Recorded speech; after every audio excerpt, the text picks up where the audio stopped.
کسی کو شک پڑ جاتا ہے حضرت امیر معاویہ پر، او خدا کے بندے، حضرت امیر معاویہ رضی اللہ تعالیٰ عنہ تو وہ شخصیت ہے، نبی پاک صلی اللہ علیہ وسلم نے امام حسن کو اپنے ساتھ ممبر پہ بٹھا کے فرمایا یہ میرا پتر چودھری ہے، یہ سردار ہے، یہ سید ہے۔ حضور کس طرح؟ فرمایا جب مسلمانوں کی دو جماعتیں لڑیں گی تو یہ صلح کرائے گا۔ تو وہ حضرت امیر معاویہ کی جماعت جس کے ساتھ حضرت امام حسن صلح کرے، تجھے کیوں نہیں قبول؟ بلا وجہ الجھتے ہو، بلا کہتے جی وہ یزید کے ابا جی تھے، تو نوح علیہ السلام کا بیٹا بھی تو کافر تھا نا، تو کافر کا باپ ہونے کا معنی یہ ہے کہ آپ الزام لگا دیں گے؟ عجیب آپ بات کرتے ہیں۔ قیامت میں کوئی کسی کا بوجھ، قرآن نے فیصلہ کر دیا ہے، کوئی کسی کا بوجھ، یزید اپنے معاملات کی جواب دے گا، اس کے گھر والے اس کی باتوں کا جواب، اور جو یہ کہتے ہیں نا کہ ان کے والد معاذ اللہ ٹھیک نہیں تھے، وہ یہ بھی لکھتے ہیں کہ یزید کا پتر بڑا ٹھیک تھا۔ یزید کے بیٹا ہے جس کا نام معاویہ بن یزید ہے، یزید کے بعد لوگوں نے تخت پہ بٹھایا، 40 دن اس نے حکومت کی، اور لوگوں سے کہنے لگا کہ میں اس کرسی کے قابل ہوں، نہ میرا باپ قابل تھا۔ یزید کا پتر فرمایا نہ میں اس قابل ہوں، نہ میرا ابا قابل تھا، میں اس کرسی پہ کیسے بیٹھوں جس کے پایوں میں محبوب کی اولاد کا خون ہو؟ تلاش کر لو کوئی اپنا امیر، 40 دن کے اندر بندہ تلاش کر لو، میں اس قابل نہیں۔ تم یہ تو لکھتے ہو اس کے بیٹے کے بارے میں، یہ کیوں نہیں مانتے کہ حضرت امیر معاویہ کے ساتھ امام حسن نے صلح کی؟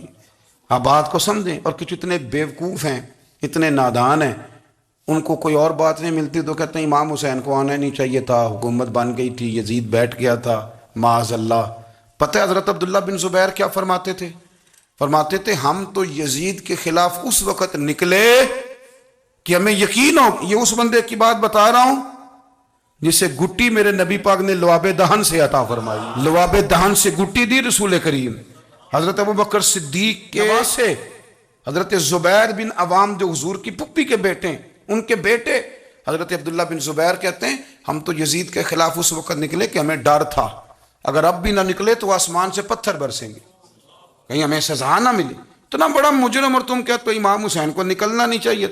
تو خرابی ہوتی ہے میرے عزیز، خرابی ہوتی۔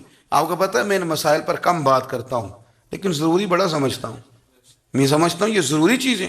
مہربانی فرمائیں کسی جگہ بھی کسی ایک کے بارے میں بھی اپنے عقیدے میں کبھی کوئی کمزوری پیدا، کبھی نہ کوئی کمزوری پیدا، اتنی سی بھی بات کسی کی سننا، کسی کی کرنا، ڈسکس، ہمارا منصب ہی نہیں، اور کچھ اور بیوقوف ہیں۔ میں یونیورسٹی میں تھا چند دن پہلے، تو لیکچر کے بعد ایک دوست مجھے کہنے لگے کہ مولوی ایک دوسرے کے پیچھے نماز نہیں پڑھتے۔ میں نے اس کو کچھ پیار کی دلیلیں بھی دی، محبت کی، اس کو کہتے ہیں الزامی جواب ہمارے اصول تفسیر میں۔ میں نے اسے کہا کہ ایک ڈاکٹر سے دوائی لے لیں، دوسرے کے پاس جائیں تو کہتا ہے اسے تو پتہ ہی کو نہیں، تم غلط آدمی کے پاس چلے گئے۔ تو اس سے آپ کو ٹینشن نہیں ہوتی؟ یہ روز سیاستدان دھما چوکڑی مچا رہے ہوتے ہیں کہ فلانا چور ہے، فلانا چور ہے، تو اس سے نہیں ٹینشن؟ مولویوں کی ٹینشن ہے تمہیں؟ کہنے لگا جی نہیں، کیوں نہیں نماز پڑھتے؟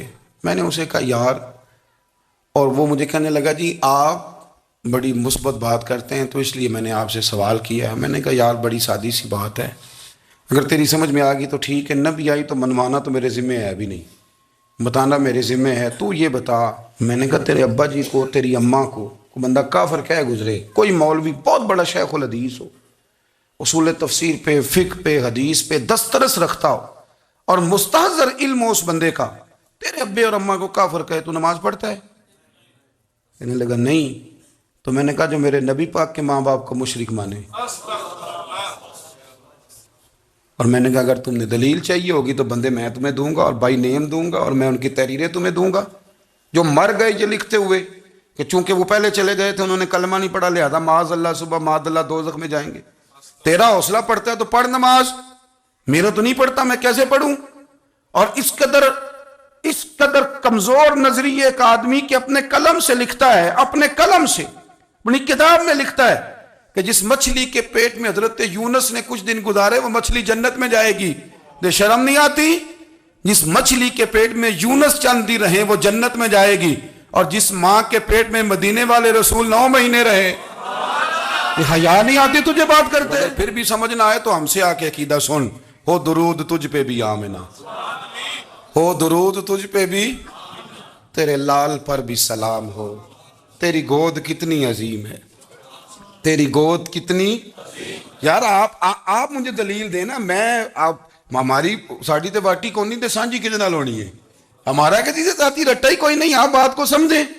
لیکن تجھے کوئی اور چیز لکھنے کو ملی کوئی نہیں. تو نے قلم اٹھایا اور تو تکلیف دیتا ہے نبی پاک کو. تو وصیت والدین کو معاذ اللہ یہ لفظ کہہ کے گزر جاتا ہے. اور ان کے نام دیکھو.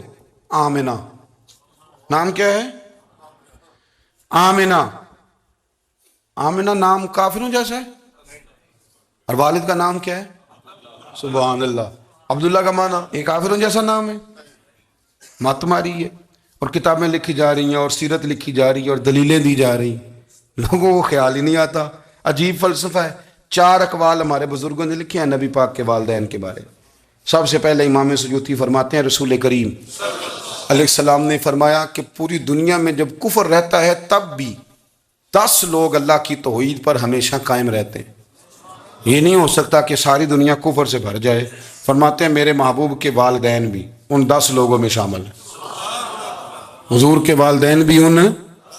اور دوسرا قول آپ فرماتے ہیں نبی پاک کے والدین زمانہ فطرت پہ تھے. زمانہ فطرت وہ زمانہ ہوتا ہے جس کے اندر نبی نہیں ہوتا. تو لوگ جس دین کو بہتر سمجھتے ہیں اللہ کی توحید کے ساتھ اس پر عمل کرتے ہیں تو ان پر کوئی مواخذہ. اور تیسری بات یہ کہ نبی پاک کے والدین حضرت ابراہیم کی ملت پر تھے. حضرت ابراہیم کے دین پر تھے.